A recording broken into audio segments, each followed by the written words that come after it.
In this video, we're going to talk about how taxes work, but more importantly, we're going to talk about how to control your taxes using credits and deductions. Now, if you don't know what credits and deductions are, you're about to find out. But before we do, if this is your first time at our channel or you haven't subscribed, click on the subscribe button at the bottom. My name is Travis Sickle, Certified Financial Planner, helping you reach your financial goals.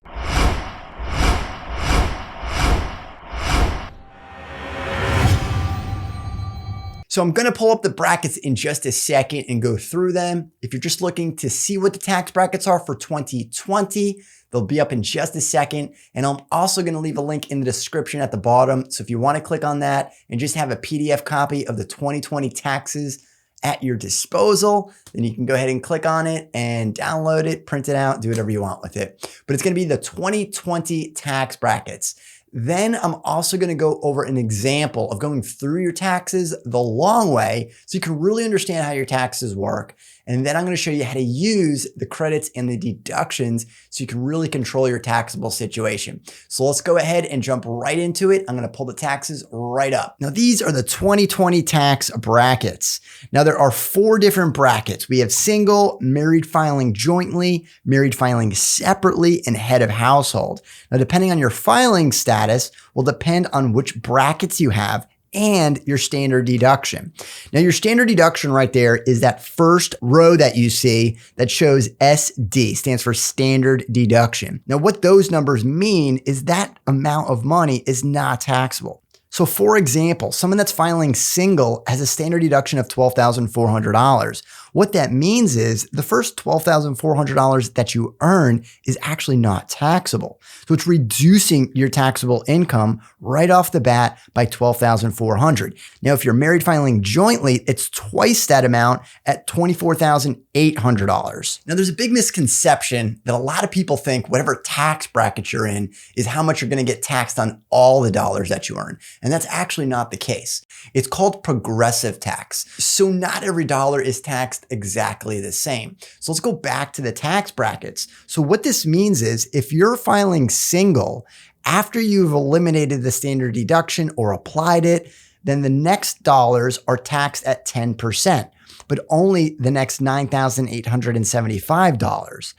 After that is the 12% tax bracket, which is then taxed up to $40,125. So what this means is, let's say that you're in the 24% tax bracket. Even though you're in the 24% tax bracket, you'll still pay just 10% on the first $9,875 if you're filing single. Now, the concepts are the same for each filing status and for each bracket, just the numbers are a little bit different. So let's jump into an example of a single filer that earns $85,000 so you can see exactly how the math works out. So we're going to use a single filer and they're making $85,000. So the first thing that we need to do is go to the tax brackets and subtract the standard deduction. And for a single filer for 2020, it's $12,400.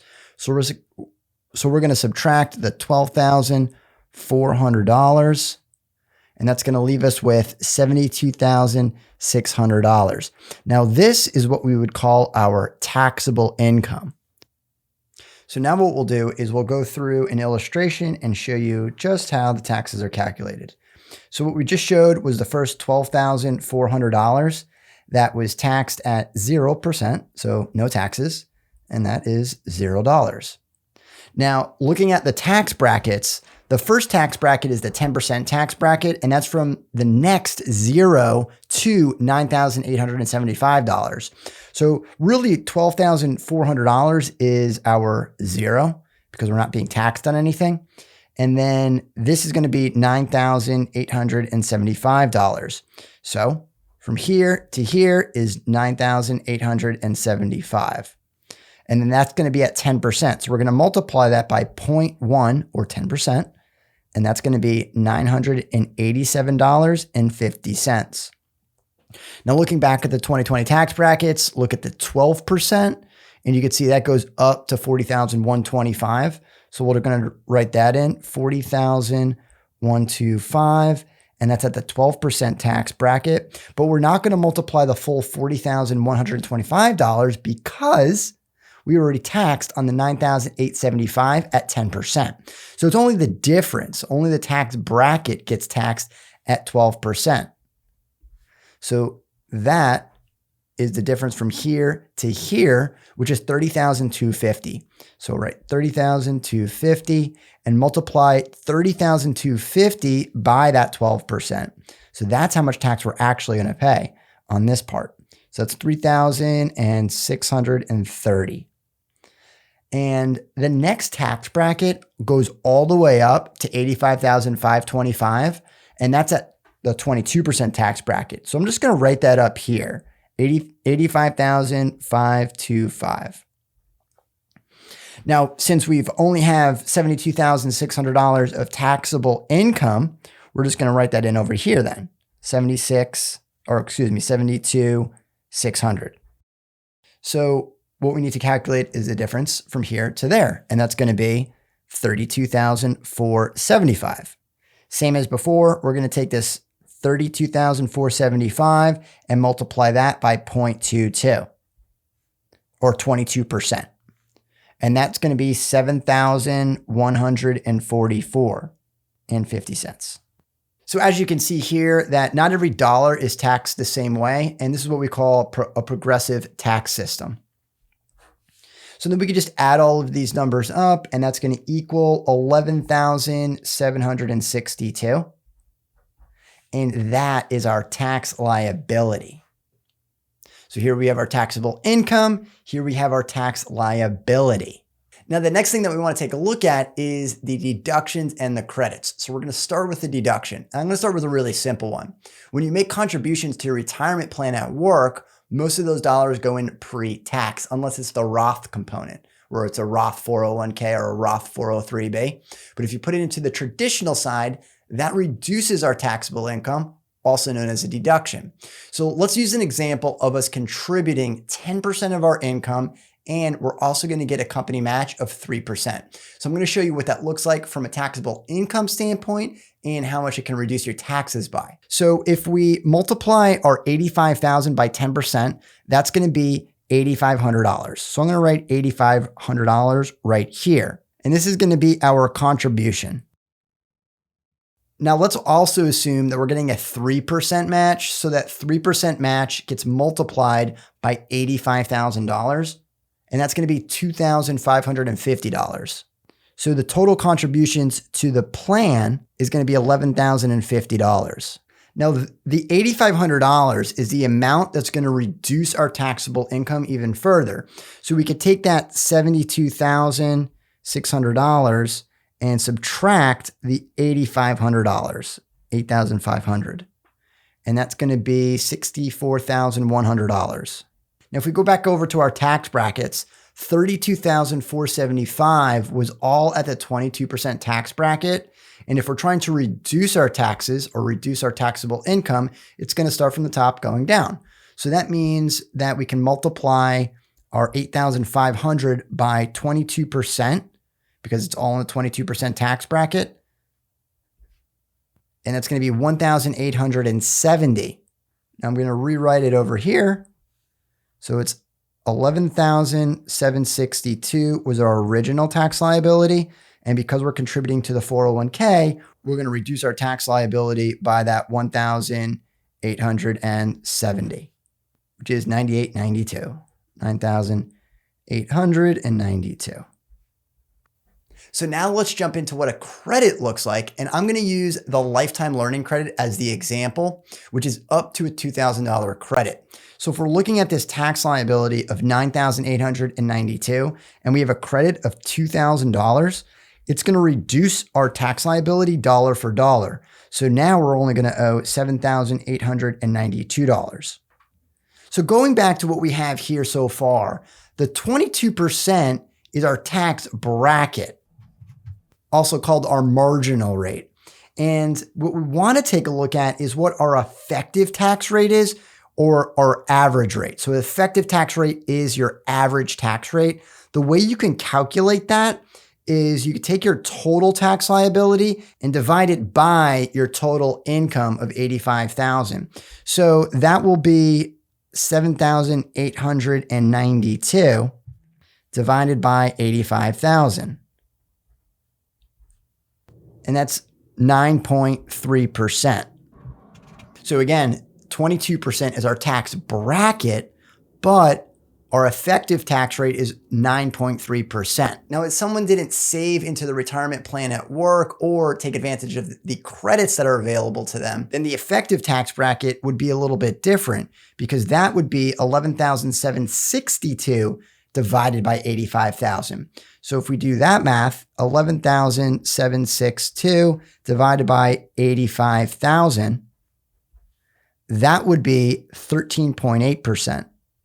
So you can see that even if someone has the same income as you, if they have different credits or deductions, they can have a very different taxable situation than you might have. So if you're filling out things like the W-4 or paying your taxes, and you're talking to somebody else and they're saying, well, I don't pay that much in taxes, and you're wondering how they're doing it, this is one thing that you could take a look at, your credits and your deductions.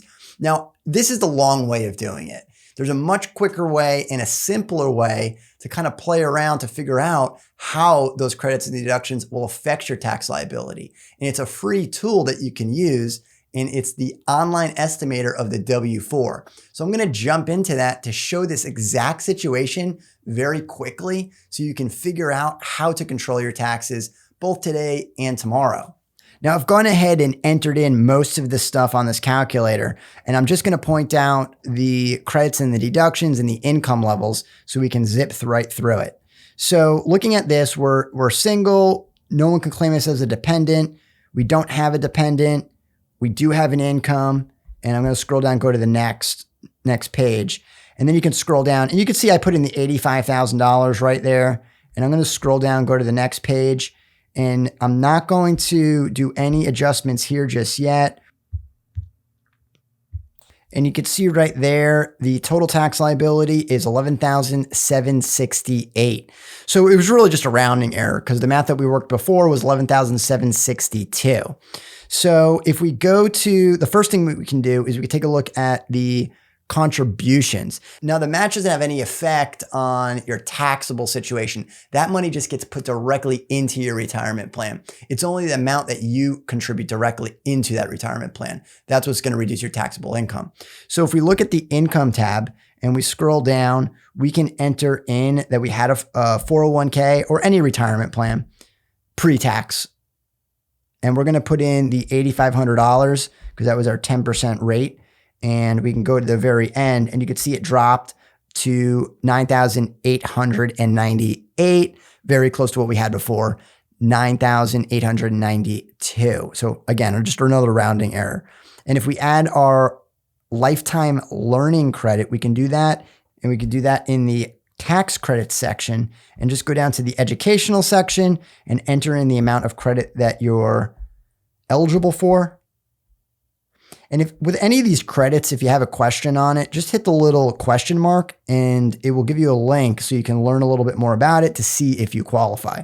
So we have the $2,000 credit in there and I'm going to click next. And you can see that it dropped to $7,898 and we had $7,892. So this shows you or gives you an estimate of what your tax liability is going to be if you qualify for these credits. So if you kind of want to get a sneak peek at what your tax liability is going to be, the online estimator is the way to go. And at the same time, you can fill out your IRS form W-4. So if you want to reduce your taxes, guess what? That's going to boost your paycheck. So it's really important to make sure that you have your W-4 filled out with any of the credits or the deductions that you might qualify for or take advantage of. Now, the different filing statuses that we went over in the beginning have different tax rates. The concepts are exactly the same. You just want to add up your total income and then figure out what credits or deductions you might be able to take advantage of, qualify for, or use in the future. But you want to take a look at this as early as possible so you can make those contributions to retirement plans or HSAs, healthcare savings accounts, or make adjustments to your paycheck to possibly even boost your paycheck and to pay off some debt or throw it in the bank. So there's a ton of other things that you can do rather than just calculating your total tax liability and knowing how taxes work. If you've enjoyed this video, be sure to subscribe and leave your comments down at the bottom.